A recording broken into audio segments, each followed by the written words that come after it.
This is Davy J the Virgo, and you're watching The Passion Project with Elle Jones.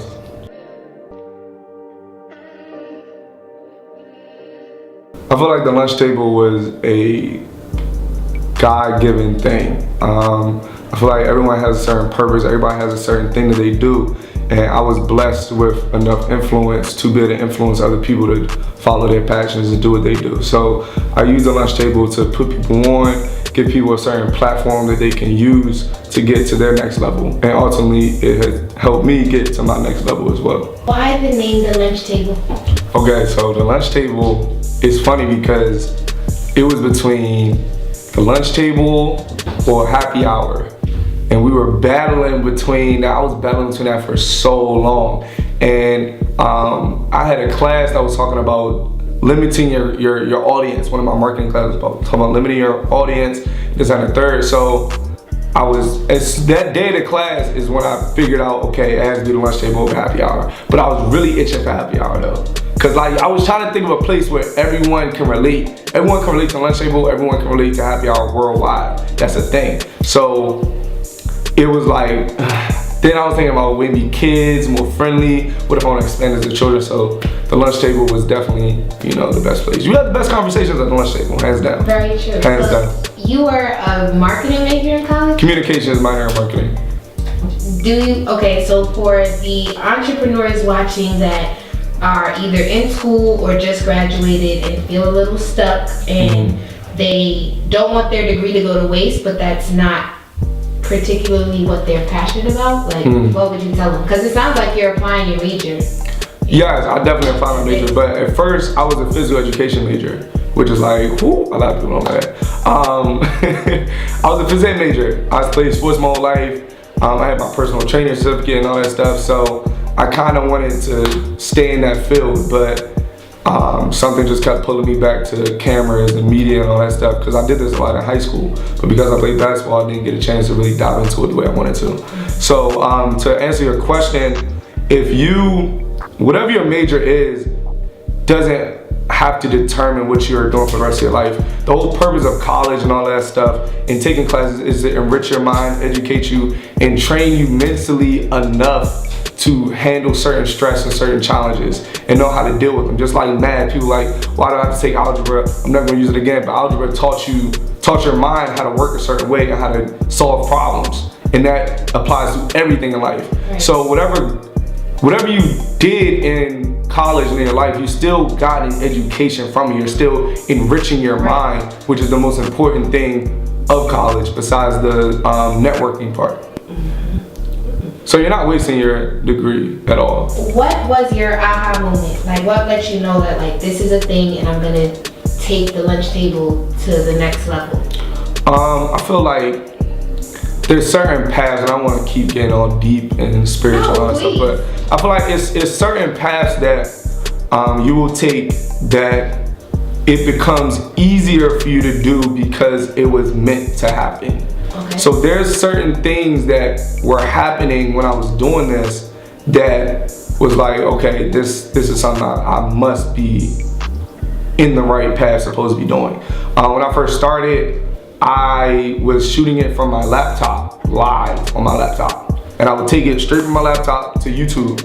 Somebody came up to me and was like, well, Brandon Gatling came up to me and was like, yo, you want me to record your stuff for you? Like, I can use a camera, you know how to use light. I was like, okay, cool, yeah. Camera. He was like, you want me to edit it? Yeah, cool. That's why I was like, hey, can I come be your social media person?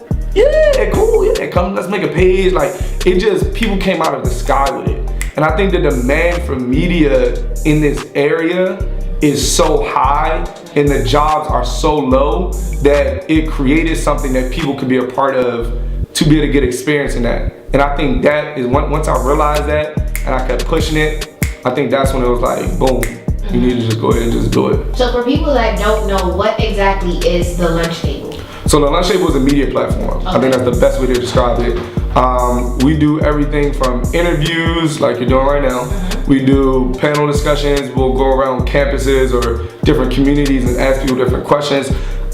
The thing that I'm really trying to focus on is asking people certain things that trigger certain kind of emotions. Like, for instance, I really wanted to do an episode about the whole Keaton wasn't it Kenton, the dude that was bullied? Oh yes. And what people thought about that.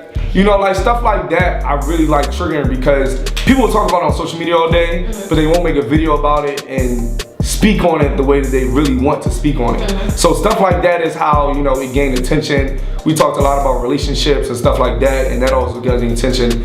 And then when I graduated, it was weird because I really wanted to be, the whole point of me doing this was become a TV host. I want to be a talk show host. I applied for several different places. They wouldn't accept me, so I created my own thing to get some experience on it. But I realized the older I got and the more I got into it, that a lot of other college students don't have this either. There's not a lot, you know? So I took it to Morgan State and Coppin State, and I was kind of nervous because I was like, I don't really know if people really want to do this. It's kind of weird, like it started here. And now you have like teams? Now I have teams at 6 different campuses, yeah, at 6 different universities. Howard University, University of Maryland, Bowie State, Coppin State, Morgan State, and of course Towson University. And is like, what's the goal with it? Are you trying to expand, or are you trying The goal is to get as big as possible, to be honest. I want to create like a mega media platform. I look a lot at baller alerts, I look a lot at the Shade Room and all these type of things, and it's so much power in media. Right. The way that certain things form, I look at, you know, the way that the Shade Room kind of posts some days and baller and all that stuff, and it really makes a difference on your image. So I want to take that same energy and put it on people that are not always celebrities and kind of make them feel of a celebrity status and give them that platform that they want to be able to put their stuff on, kind of thing. So is your goal to create your own lane or merge into another? Are you still looking to do your own thing TV wise, or are you focused on making this the next big thing? To be honest, I put a lot of energy into this. I've had opportunities come up that I could have moved to New York or moved to LA and been there full time and, you know, hosted full time, but I don't think that's what I was meant to do. So it's kind of like I'd rather stay here and build something that I could hire someone in the future that wants to do this full time versus me going to another platform and just doing that and that being my thing. Because the only thing with that is you're expendable. You know, I'd rather build something that can be expendable to myself. I want to talk about the growth because I've heard of you for a long time. I'm not gonna lie, I didn't fully know what exactly you did, but I just knew like you were important. Thank you. And then since then, I saw on your Instagram, you hosted a party with Bernice Burgos. You have a picture with Ty Dolla $ign. I saw you at a concert at Morgan where you were like doing coverage backstage with like P&B and stuff like that. So I want to talk about like how you got to that point, just what that means to you, and like what's next. Cause for me, that'd be it. Like Bernice, I love her, so I would just quit after I got a picture with her. To be honest, the weird thing is, I don't think that there is a cap. And I think as soon as you put a cap on it, as soon as you put down that this is all I wanted to do, this is the goal, this is it, that's when your motivation stops. My motivation and having a capless kind of thing is what keeps me going. I want this to be, when I'm dead, the Lunchtable's still there. So when I hit a certain point, and you know, I'm very thankful for everything I'm doing. You know, it's not like I'm doing this and taking it for granted, but it's fun, it's cool, it's new experiences, but I want to keep hitting the next thing, the next thing, the next thing. And just like you can't get hung over a loss, you can't get hung over a win. It's like you got to keep going no matter what. So it was cool, it was great. That was some great things in my career. You know, I chalked them up, but even the BET Awards, I was like huge. Like it opened my eyes to so many different things, but that's something I was like, okay, well next year in the BET Awards, I want to be able to host a segment on the BET Awards. Okay, well that year after that, the BET Awards, I want to be able to get an award or something. I want to be able to do this, that, third. So it's just boom, you gotta hit a certain point and then go to the next point. It was weird because I worked with the radio station, I worked Radio 1, and I was talking to one of the jocks of the people on air. I was like, wow, when I first got to it, I was like, wow, man, like, you on the radio, like, you doing it big, like, he was like, man, I wish I could be doing more. And I was like, what? I don't even get, like, how? You're on the radio, you're like, your voice, everyone knows you everywhere we go, this, that, and the third. And he explained to me that no matter what level you get at, you always feel like you be doing more. So when he said that, it kind of hit, because people tell me that, like, you doing it, like, I could be doing more. I see you doing it, I could be doing more. You're never, I don't think, really satisfied to a certain extent to what you want to do. What about your team? That's my dogs. Right. They're everywhere. They're really like little minions. Like, even when I wasn't following you, I would still see your logo everywhere. That's dope. Simply because I follow, like, you know, people that are on your team. So I feel like for me as a business owner, me personally, I don't have a team because just I'm so afraid to share the power with someone else. So like, how do you do it? Because like you have a team on each campus and you listed 6 different universities. So how do you maintain control while letting people know, like, you know, this is our thing, this is our dream, this is our goal, but I need for you guys to do this, this, and this my way. How do you do that? I mean, it's not easy, and I just want to put this on camera because I don't know what of my team is going to see this, but it's not easy. Y'all are it's college students. Right. So college students have college student problems. And the thing is, I'm 25. I started this when I was 22, 23-ish. So a lot of my team was around the same age as me.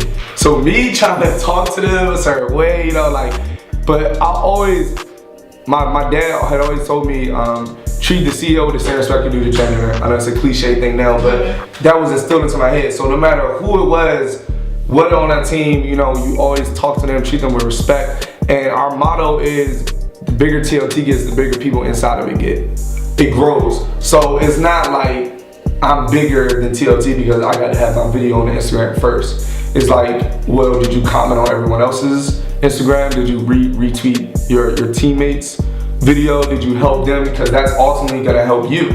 So I try to instill that into them and kind of help them with my vision, and help them see the vision too. Because it could get huge if everyone, you know, in it understands that. And it's just trying to get everyone on the same page, trying to find people with hidden motives that want to be in it for the wrong reasons, trying to get those people out. Like, it's a lot that goes into it, but it's well worth it. One of the best feelings is seeing someone on a team that is satisfied with their video, satisfied with their work, getting experience, being able to put together a reel for their resume so they can get to a revolt, or they can get to, you know, whatever high platform they want to. So just use, you know, whatever I have to get to where you want to be. Where can we find you on social media? I hate when people do this, but I'm gonna do it. You can follow me on social media. You know what I'm saying? My IG, my Instagram is Davy J the Virgo, DAVYJ the Virgo. Twitter, Davy J the Virgo. Snapchat, Davy J the Virgo. It is very important. Anybody that wants to be in media to have everything the exact same, so people can find you anywhere. You're more accessible at that point. So that's where you can find me at. 2 words of advice for entrepreneurs watching this video right now. 2 words of advice. 1, don't stop. Don't stop. That stuff, like, I know it gets hard. It gets very difficult sometimes. There's no real book to exactly what your vision is, because only you have your vision. So there's no real book that's gonna teach you where you need to be. But the good thing is, you're gonna write your own book for somebody else one day and you can sell it, make some money. Advice number 2, study your field. Like, don't think just because you have it in this area and you have this and a third. Study your field, dive deeper into really what you want to do and research it. Get a magazine, look up some YouTube videos. We have so many resources, use them. That's it.